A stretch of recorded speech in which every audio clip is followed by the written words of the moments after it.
Okay, Tuesday, April 2nd, 2025. Still letting a few people in from the so-called waiting room, which is actually not a room. But anyway, we use all these, you know, um, metaphors. There's a better word for it, though. Anyway, this is not a website. There's no site. Um, and or I could say this is not a pipe. What is that? Ceci n'est pas un pipe. Anyway, look it up. Dadaism. Um, that's, I start off with complete mild incoherence. I am mildly incoherent right now.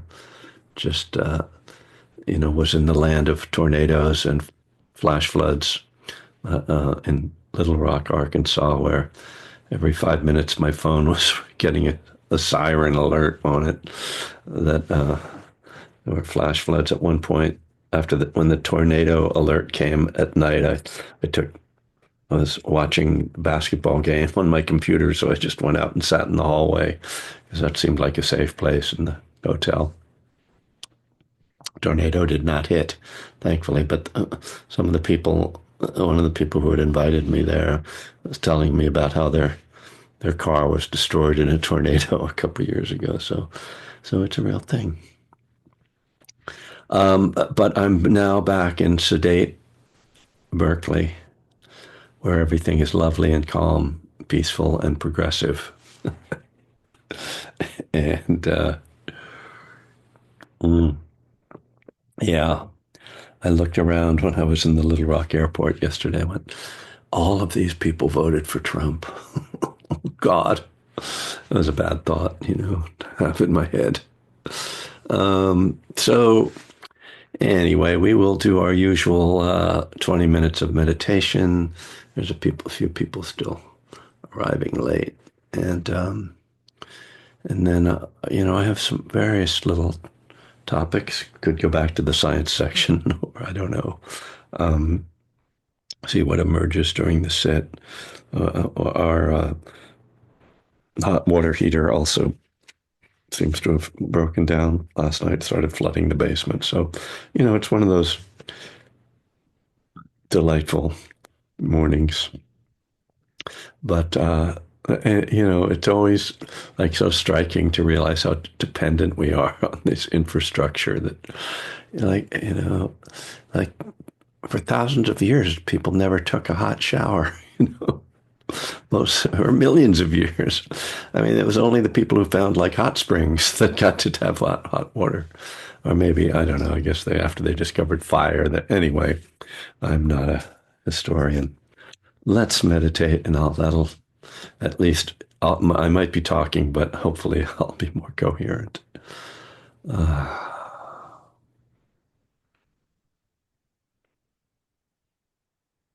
So just settling into your posture, whatever, whatever you find most supportive of being awake and aware, relaxed, settled. And you can close your eyes or just lower your gaze. Really not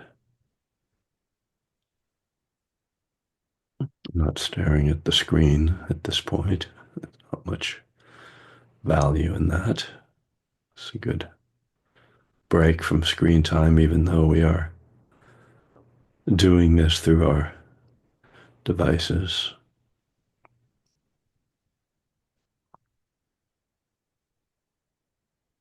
And just feeling your body, being here in your body, depending on your time zone, it's morning or likely later in the day.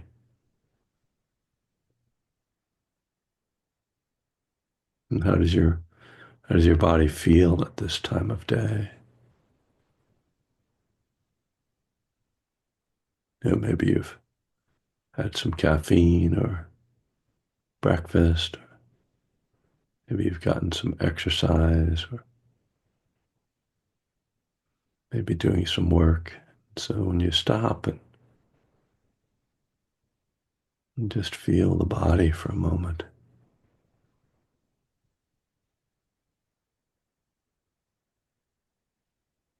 you get to see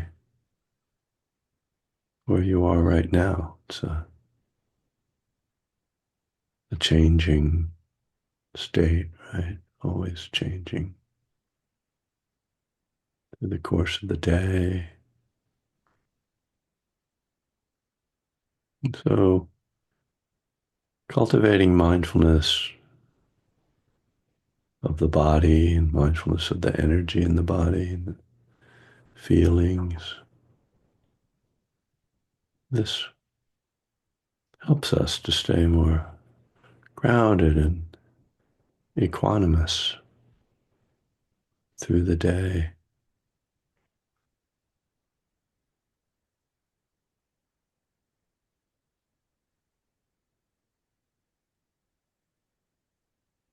And letting the attention come to rest on the breath. A very simple experience of breathing in and breathing out.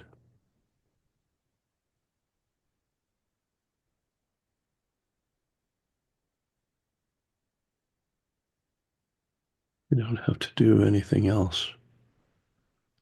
Nothing more is asked of us.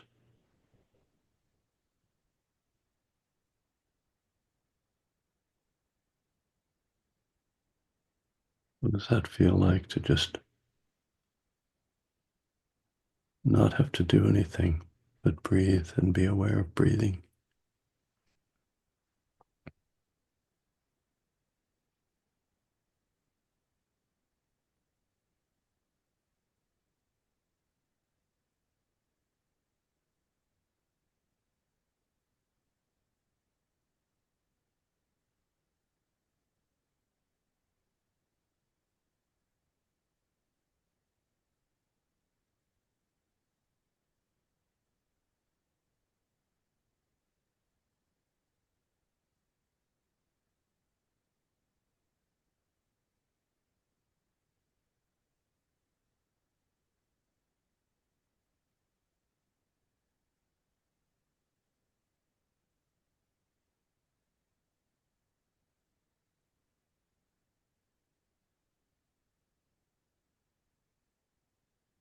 It takes the attention away from the breath.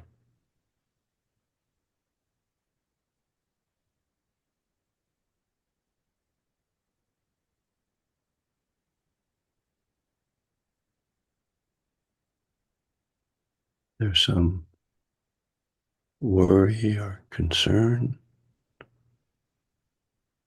that bubbles up,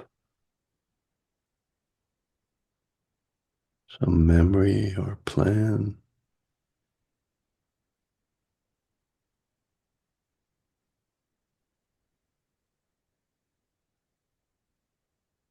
Just let that go.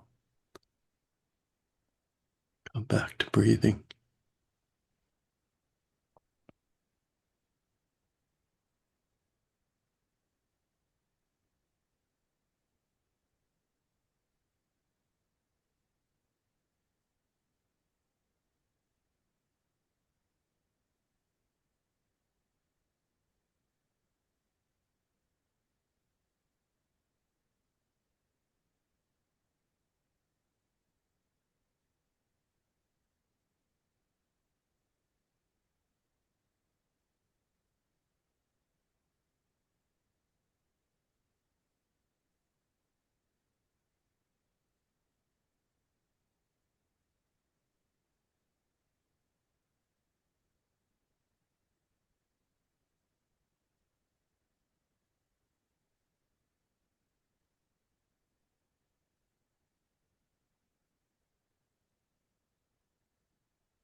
This practice reveals the limits of our control over our own minds,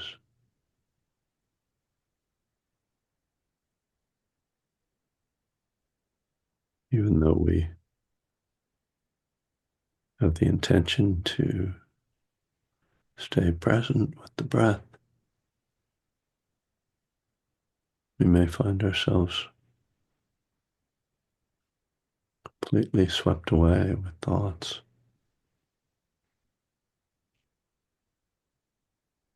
And of course, it varies. It's very different from sitting to sitting over time.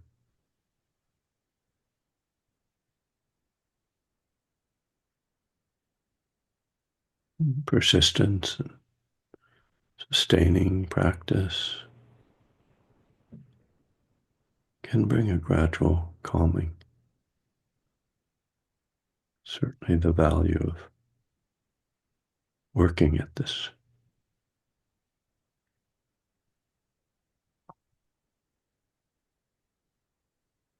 But one of the keys to our practice is how we relate to the distractions that arise.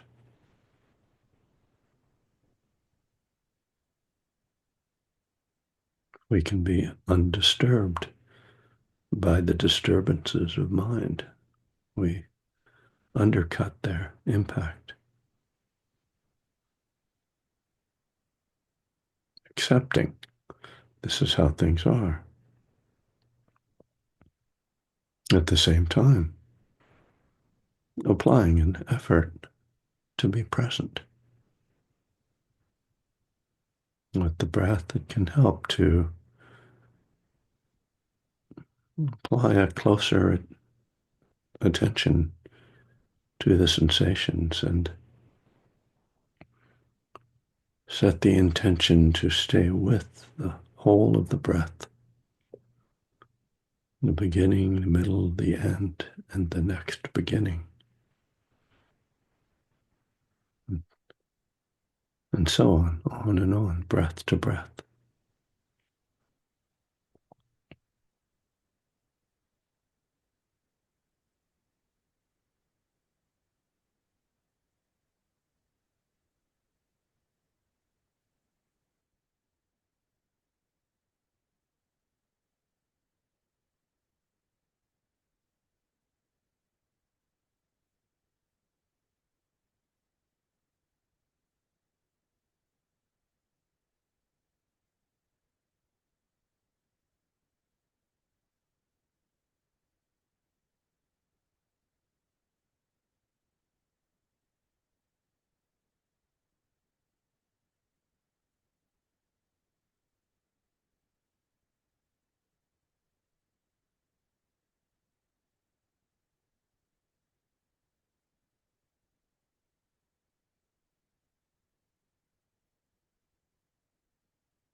Hey. Well, um, as I said, I'm just back from a trip to Little Rock, Arkansas, which, really interesting to, as I live in an area that's, you know, more liberal and sort of more Buddhists. um, Interesting to go somewhere where the Dharma Center is really like an island. It's a real refuge for the people who go there. And of course, very kind, very, very generous people. And, um, you know, and just, well, I mean, it certainly partly makes me appreciate where I do live, but also just, the importance of community.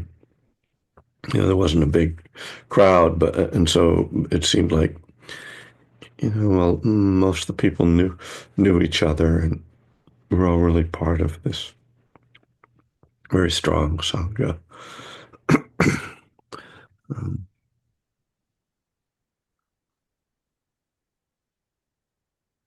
Um, gee, phew, um, what do I have to talk about today? I was looking at a little bit of Bhikkhu Bodhi this morning, talking about um, the sila, essentially. I'm not sure that I actually want to get into that. It's a little, it's a little hardcore in a way. It gets into the karma and the rebirth and everything. Um,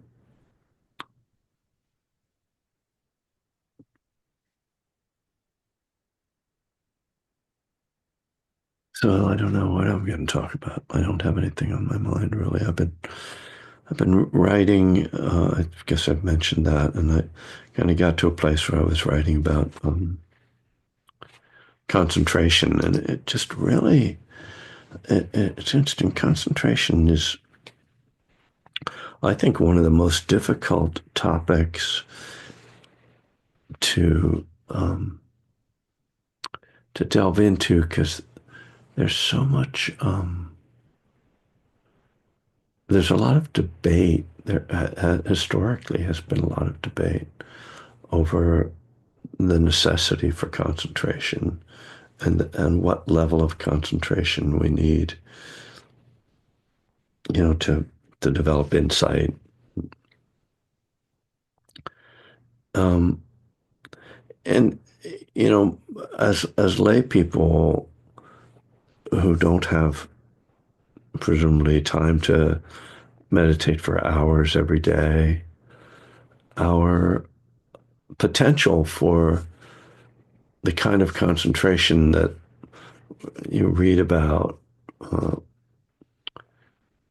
well, I could be more specific about some of the texts. I mean, I was reading Bhikkhu Bodhi's book on the Noble Eightfold Path, and when he talks about one-pointedness, for instance, you know, um, which is clearly it's kind of how we almost define concentration. It's not really meditative concentration, but it certainly doesn't define the whole of meditative concentration. But when we think about concentration just as an ordinary word, we think about being one pointed, just focused on something. And when I read about that and the sort of tradition around that, um, I kind of feel like I'm not sure I've really had much of that. And yet I've had a lot of states that I considered concentrated, but not so one-pointed. So this is where it becomes even more complicated. um, there's a model let's say, there is a model from both from the suttas and then from the commentaries, the Visuddhimagga, which is the classic text on meditation that was collected about 500 AD or Common Era. And the Visuddhimagga, which means the path of purification, in the Theravadan world, that's often given priority over the suttas themselves, the earlier and more original teachings, because they kind of organize things, and then that collection became sort of the go-to model for many aspects of Buddhist meditation and Buddhist practice, and particularly in the Burmese tradition. You see a lot of the monks in that tradition, they're working out of this model, which, you have to, I guess, get pretty familiar with the suttas and the Visuddhimagga to be able to sort of see where people are coming from. But the Visuddhimagga is very like systematic, and at times somewhat opaque. Like, what does this mean? And then, but then there's sort of like traditional interpretations of what it means, and then you wind up like feeling like you're kind of like a few layers away from something that the Buddha said, at least, and that you're kind of, I'm not going to say getting, I'll say this and then I'll back off from it, that you're edging toward cult-ish stuff, that it starts to feel like magical thinking, or like, what are we doing here? And it's certainly not a cult, because it doesn't have the main characteristics of a cult, the charismatic leader, the control, the Saxon money, but in terms of it kind of like getting you to believe in a system that isn't all that clear, that's kind of hard to completely justify everything that's in it. It's more like a belief system. It's got that a little bit. Anyway, the Visuddhimagga builds off the teachings in the suttas to say that there are 5 elements to the development of concentration. So everybody, get ready to write down your list here. Vitakka, Vichara, Piti, Sukha, and Ekaggata, which I don't know how to pronounce that last one. So the first 2 are sometimes called aiming and sustaining. Bhikkhu Bodhi has another term for them. Glad I finally thought of something to talk about. Sorry. And so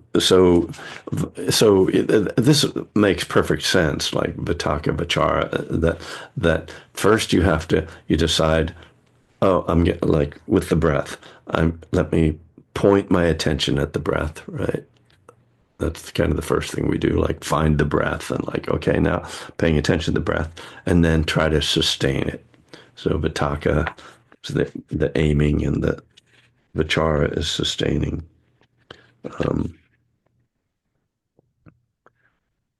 Yeah. If you have Bhikkhu Bodhi's book on the Noble Eightfold Path, you can find this under the chapter on concentration.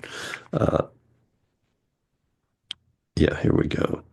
So here he says, so he calls Vitakka initial application of mind, and Vichara sustained application of mind. Initial application of mind does the work of directing the mind to the object. takes the mind, lifts it up, and drives it into the object, the way one drives a nail through a block of wood. It's quite a powerful image. And I think it's helpful to think, oh yeah, I'm supposed to really like penetrate into this, not just like, oh, I'm breathing, sure. This done, sustained application, vichara, the sustained application of mind anchors the mind on the object, keeping it there through its function of examination. To clarify the difference between these two factors, initial application is compared to the striking of a bell, sustained application to the bell's reverberation. So those are the first two qualities, which I think make a lot of sense and are helpful just in terms of understanding what's going on. Now, where the first challenge comes, I would say, is sustaining, right? It's not so difficult to initiate attention on the breath. Sustaining it without the mind wandering is quite difficult. And many of the techniques that are taught are really aimed at sustaining, helping us sustain the attention. So things like counting the breaths or doing sweeping. The body scan is aimed at sustaining the attention. A mantra is meant to help sustain the attention, ground the attention. Loving kindness. So some of the, you can, like loving kindness is similar to the body scan in that it's not taking a single object and just hitting it over and over. It's not the same bell over and over. Like with the breath, it's like hitting the same bell over and over. With the body scan, it's like a different bell each moment, right? You're moving through the body to different places. With loving kindness, it's a different bell. You're using words and phrases and thinking of different people, different collections of people. So that's a strategy, right? To have a kind of mobile object of attention. That's one of the things that can help us when the mind is particularly dispersed and distracted. So many of us, I think, spend most of our time in this area, in the effort to sustain. And it is also, I will note, one of the four efforts, right? If you're familiar with right effort, there's the effort to avoid, abandon the unwholesome, and then cultivate and sustain the wholesome. So sustaining, again, is part of effort. Okay, so but there's, according to this tradition, there are three other factors to right concentration. Rapture, which is piti, you've heard me talk about this before, P-I-T-I. This third factor is the delight and joy that accompany a favorable interest in the object. Well, happiness, sukha. The fourth factor is the pleasant feeling that accompanies successful concentration. Since rapture and happiness share similar qualities, they tend to be confused with each other. The two are not identical. This is in a talk of his. He gives a great analogy. I think I've shared this before, that PT, if you're listening to a jazz band, the PT is like the saxophone that's kind of capturing the attention, quite intense and kind of blaring. And then sukha is like the piano playing behind the saxophone. So you only really notice the sukha when the saxophone solo is over. Then you notice, oh, there's this. So when you're working with these energies, well, I'm going to talk about them more, but if you're working with them, and you get the PT, then eventually it quiets down, or you try to quiet it down, and then you see that behind it, lurking in a very pleasant way, is this sukha, as he calls it, happiness. It's not a great uh, that's not a great translation of the word sukha, but um, so the thing that's then becomes challenging or whatever, just kind of we're faced with this thing of like, what PT? What? I don't remember feeling rapture when I was meditating. I mean, many people have had very pleasant experiences, right? And energies and things happen. But for most people who aren't doing and have not done extensive retreat practice and haven't cultivated these qualities, PT and Sukha tend to come up just at almost random moments, and they're not really controllable or sustainable. You just happen to be, maybe you're on a 5-day retreat, and on the fourth day there's some kind of surge of energy at one of the meditation periods, and you're like, whoa, that's wild, and it comes and goes, and because we don't teach how to work with that, it goes. It may come, but it goes, and it takes particular effort and guidance to develop these things, and I am speaking out of experience that I spent quite a few years working with these energies, and ultimately I felt that it from I finally was. I mean, it was productive at the time, but at the same time, it's not really where I want to put all my energy, because it becomes almost like it becomes not just almost, it becomes an effort to just create these states, to arouse these qualities, rather than just letting them sort of appear spontaneously out of your practice. So let me read a little bit more.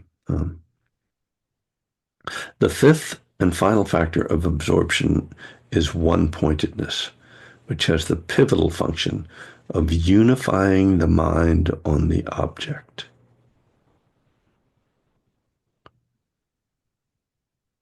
Which, I mean, it sounds great, but I don't really know what it means, frankly.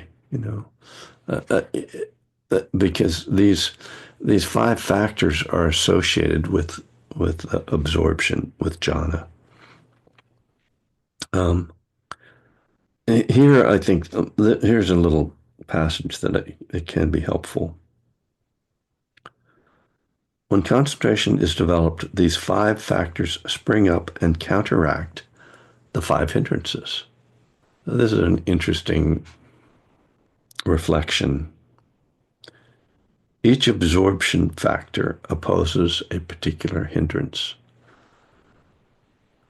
Initial application of mind, so the vitakka, through its work of lifting the mind up to the object, counters dullness and drowsiness. Now, this, I think, is helpful, right? It's like, I'm falling asleep. How do I counter that?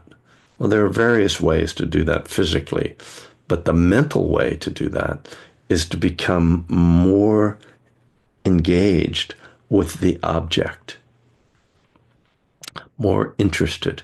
And interest is even a better word than engaged, because interest is like when someone says something that really like kind of excites you. It's the student sitting in the back of the class in high school and just sort of nodding off, and then the teacher's like, so let's read this passage about sex. Let's read Lady Chatterley's Lover or something. All of a sudden, kids like, what's this? What are we reading? This sounds cool. I don't know if that's appropriate example. So initial application counters dullness and drowsiness. Sustained application. So that's one of the hindrances, right? You're familiar with them. If you're not, by the time we get through this, you will have heard about them anyway. Sustained application by anchoring the mind on the object drives away doubt. Interesting. Rapture shuts out ill will. So, yeah. Yeah, so, and all right, and happiness excludes restlessness and worry. One-pointedness counters sensual desire, the most alluring inducement to distraction.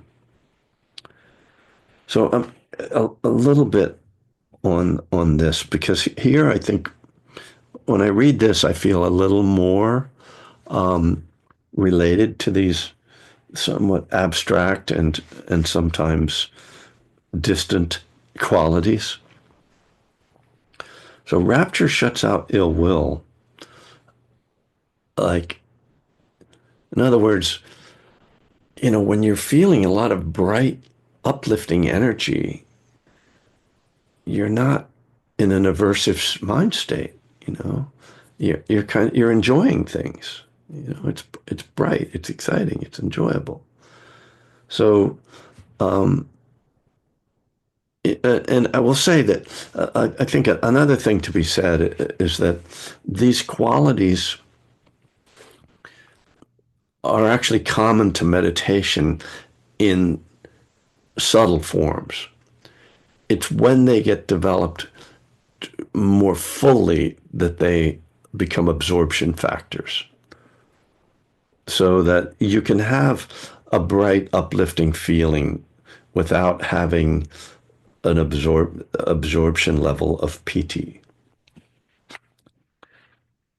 Happiness excludes restlessness and worry. That makes sense, right? You feel happy, you're not, and sukha is, I think a better word for sukha is contentment or a feeling of peace, serenity. It's a calmness. It's very similar to tranquility. I'm not sure that it's actually different from tranquility, or it kind of shares the same mood as tranquility. So it's soft. The su in Pali has a meaning of things being sort of soft and gentle. But I don't know why I randomly know that because there aren't that many Pali syllables that I can define. But Su is one that's like, and you see it in different words occasionally. That I can't think of any other ones right now. And then this last one is useful too. One-pointedness counters sensual desire. So I remember hearing Bhikkhu Bodhi one time talking about that concentration cools the mind, which is another nice sort of description and image for how concentration works. So concentration cools the mind. So or like lustfulness, is a kind of heat, right? And craving is something that's got this rising energy. It's craving is a going out of yourself. Concentration is going into yourself. But the image to me of cooling and settling, again, many of you have been on retreats and done enough meditation to know, like, yeah, you get to these places where you're just not really triggered. There isn't a lot of like grasping in the mind. It's not like you've let go of all desires, but you're just not really like feeling like you need to get something to be okay, to be satisfied. And so these qualities, I get tangled up, so I apologize for that, because I was introduced to these qualities in the context of absorption practice. I sometimes kind of forget that they're actually common to our meditation, but just in these sort of less obvious ways. So, so it can be helpful to just notice when any of these qualities are there, or on the other hand, if you're experiencing a hindrance, to sort of try to be like, well, which of those five qualities of concentration is meant to counter this hindrance or this disturbance? And particularly, I think that first one, that the Vitaka as countering sleepiness. Like, oh, let me just really get focused here. Let me really, I'm not just like vaguely paying attention, breathing in and out, but oh, what does it feel like exactly? Let me really apply the attention, and the mind becomes more engaged and the body then becomes more alert. So, yeah, so I've been, it actually helps me to talk about this because I've been struggling a bit trying to write about concentration. And and it's just a reminder, kind of looking at Bhikkhu Bodhi and stepping back from these five factors as only associated with absorption, but actually being ordinary to meditation. In fact, I was, the one time I encountered Pawak Sayadaw, who is a master of jhana and teaches jhana. That was one of the things he said uh, in that little meeting. There was a small group of people at a yoga center in Berkeley, and I brought up these qualities, and he was like, "No, these are there, and all meditation experiences have these five qualities. That's just that they're when they're developed to a higher degree, they become jhanic qualities." So I don't know if that's helpful, but I thank you for your attention and for your patience. I want to mention before we open it up that anybody who's in the Bay Area, I am teaching live tonight, in person, as we say, at the Berkeley Buddhist Monastery at 7:30. So you are welcome. I would love to see people there in person. And this Friday is the Spirit Rock class on Zoom, which is changed to 6 p.m. Pacific, so 6 to 7:30. If you're interested in getting some more Dharma, and I've been going through the 12 steps. So this being April, I'll be on step 4 tonight, or not tonight, but yeah, on Friday, today, whatever time, it's relative. So any questions, any comments?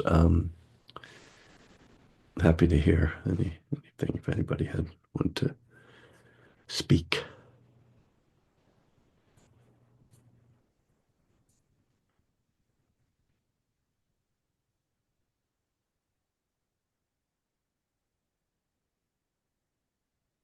Hmm. Well, well, well.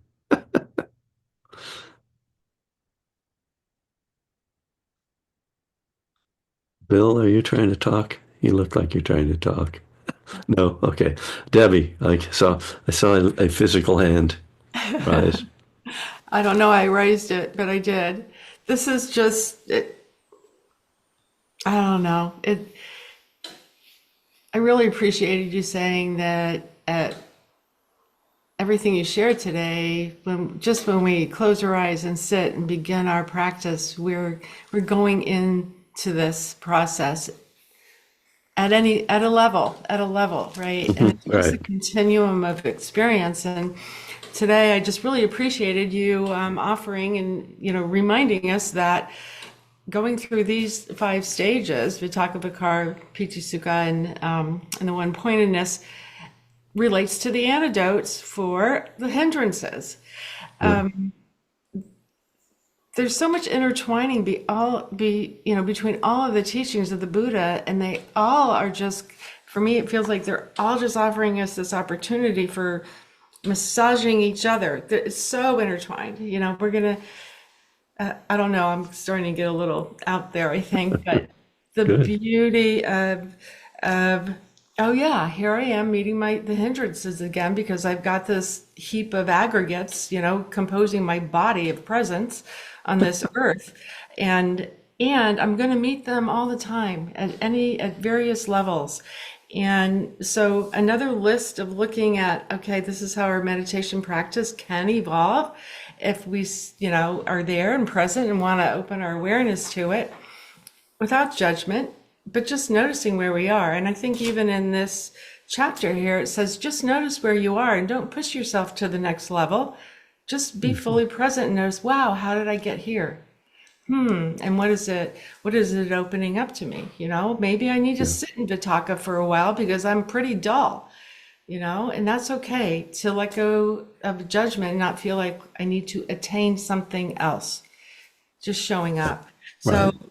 this, yeah, I just really like, I think I'll be focusing this week a lot on noticing as I'm going into the meditation practices where the hindrances are showing up and how they are.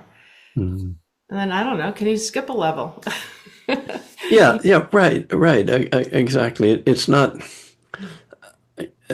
there's another thing about the Visuddhimagga that it like makes it seem like your brain like works in this like mechanical way, and of course things don't unfold in that way, right? And skip a level or jump around, move, that all of a sudden you get really one-pointed, or suddenly there's like this PT, even though it didn't feel like you were concentrated. And but also, I appreciate you just saying like it, there's such a tendency to hear something and think, "Oh, I need to get somewhere," rather than seeing like Vitaka, just getting that nail banged in.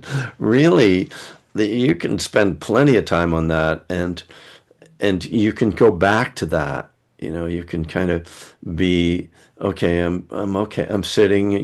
Maybe you've been sitting. Maybe you're doing an hour sit. And it's like after half an hour, you're like, okay, I'm doing okay, but let me go back and like reapply my. Let me bang the nails a couple more times and see if I can get even penetrate more into the object. That because that alone. I mean, within that, in a way, to me, the Vitaka is the same as the Ekagata. It's Ekagat, something like that. The one pointedness, because when you have the image of banging the nail in, that's very like one pointed, right? And it's like the nail is pointed, and so that when there is that, that's where really the one pointedness comes from in a sense. So to really be willing to go back and keep reinforcing the initial application, that the realizing, like as with all five of these, that the level of it can be vary to a great extent. You can get to a very deep level of initial application and sustained application. But it's okay to also kind of go through them, you know. Oh, let me just get done. Let me do. Oh, do I feel any joy? Is there any kind of sense of that? Is there how much one-pointedness is there? So there's that kind of thing of tracking it all as you're talking about, like just being aware. Where am I? What does this moment call for? See, Bill, I knew you wanted to raise your hand. I didn't want to leave you hanging there. So Yeah. anyway, yeah, thanks for the meditation today. I kind of really needed it. I'm dealing with a little health issue, and then Mm. I'm talking about meditation. I mean, I've always had a pretty secure practice where I felt like I could just kind of sit down and everything will be cool in a while.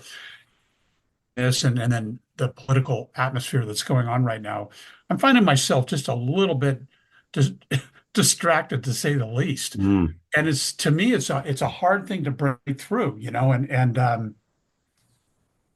I don't typically use guided meditations, and I using it today with you, it seems to make me settle a little bit easier. mhm, Maybe that's what I need to do for a short time, just to kind of, you know, get back on track or whatever. I still sit, and then 15 minutes into it, and here it comes, It's really been mhm. an odd thing with me because I've had it, like I said, a good practice for many, many years now, and it's something that I know is temporary, it's impermanent, and it's going to go away and all that kind of stuff. But the bottom line is, at the moment, that's what's going on. So, Yeah. otherwise, how are you? I don't, well, let me respond to what you're saying because, you know, I, it's one of the things that happens that, when you practice for a long time, you get into these periods of time when it's like, oh yeah, okay, it's like this. And and then when it changes, it can be a little disruptive because you're like, wait, I thought I really kind of had my practice was kind of like this. And now and yeah, I mean, and then you remember, oh yeah, everything's impermanent, and but it's hard because you're describing that way in which it feels like you've lost something, or and it's more difficult, or it's not as helpful. It's not, you're not getting that peace that you kind of depend on, and so there's also a way in which you kind of got to open up the window a little. I'm going to go two ways with this. Open the window a little bit more, the kind of mental space. So it's like, okay, to hold it in this wider space of like, okay, it's just clouds moving through. It's just tornadoes moving through. They're impermanent.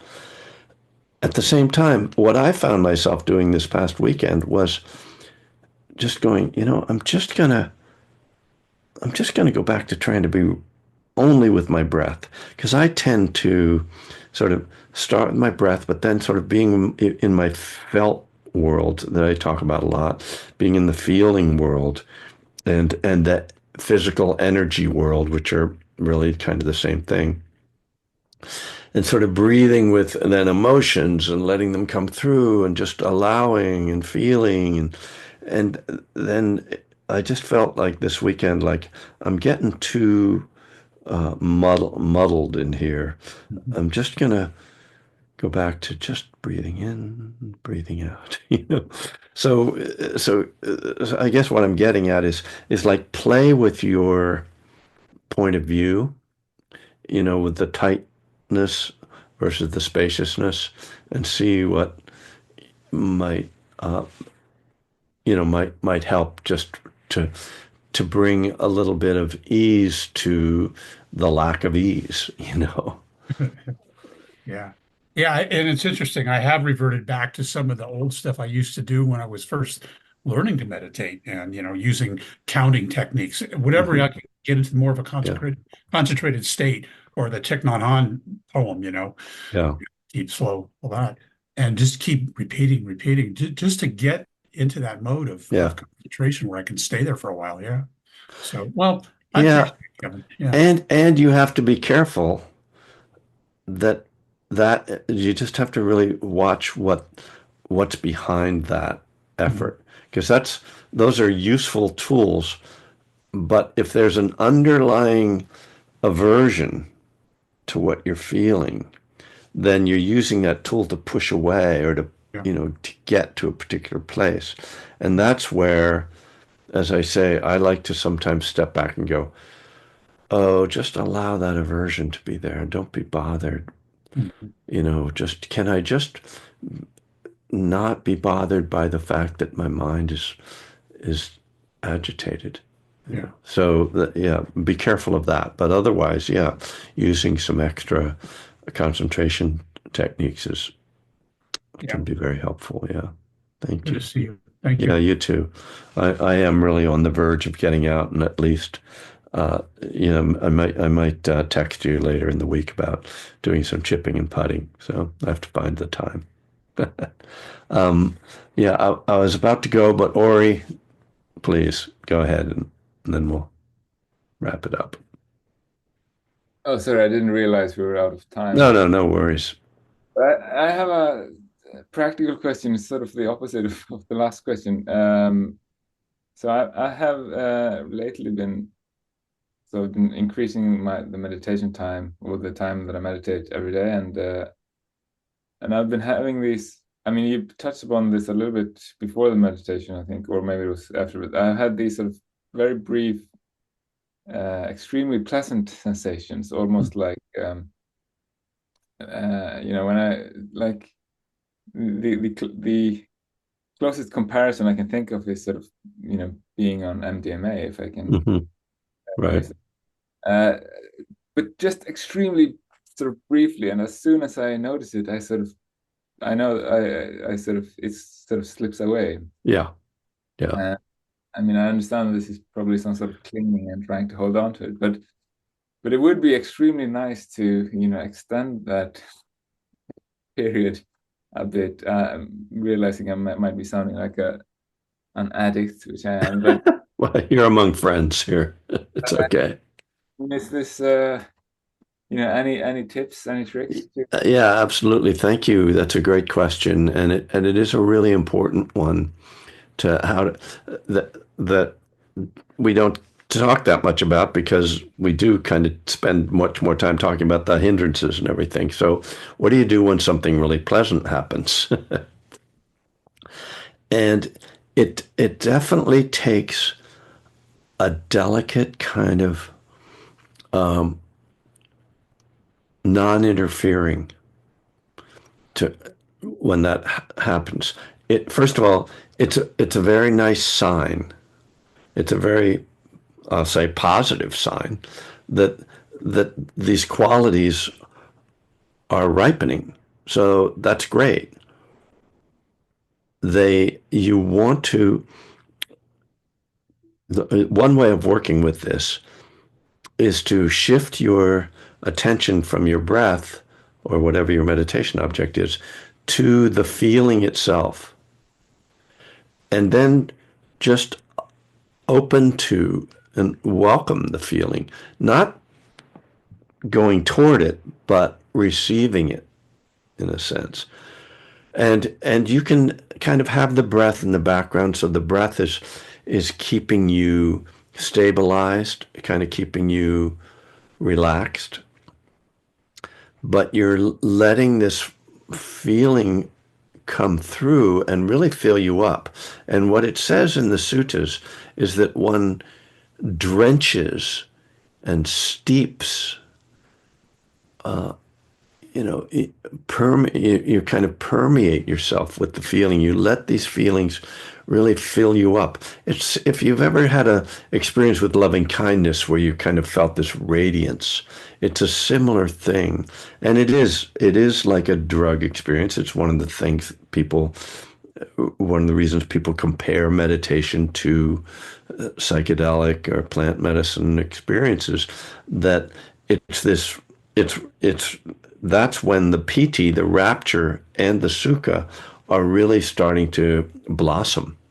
And so it's great to just like let them in, breathe with them, welcome them, and you can. The language of the suttas to me is kind of like a guide to how to relate to them. The idea of, oh, can I let myself just be absorbed in this, steeped in this? So steeping, I don't know if you're familiar with that word. Steeping is what we do with a tea bag. When you put a tea bag in hot water, you're steeping the tea, right? So it's the images are very much like liquid images, sort of water, right? And of being drenched in something. So yeah, just see if you can just play with it. Absolutely, the thing that will immediately cut it off is when you react to it.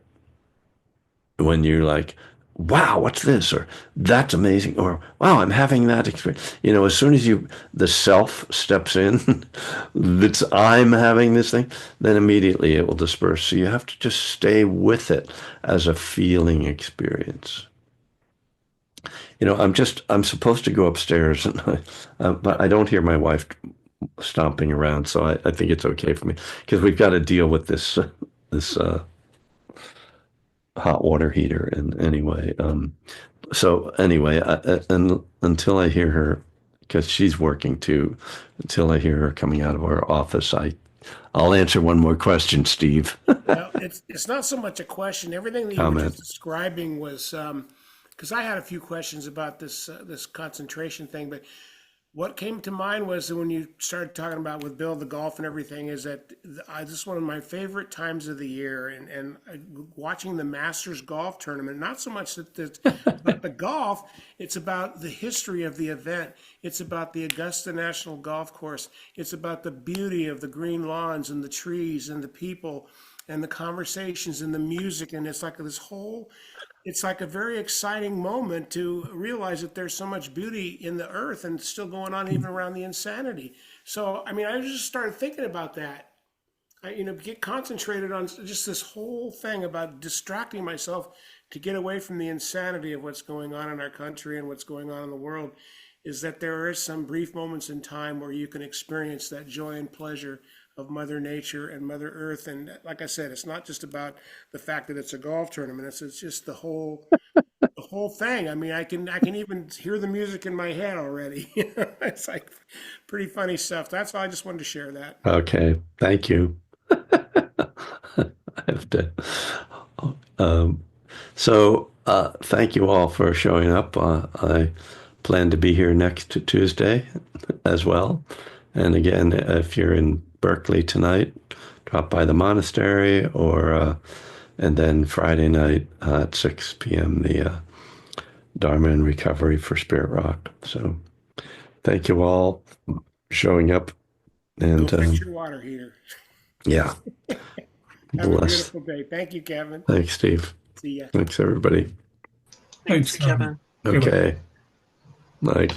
Take care. Thanks, Kevin. Bye.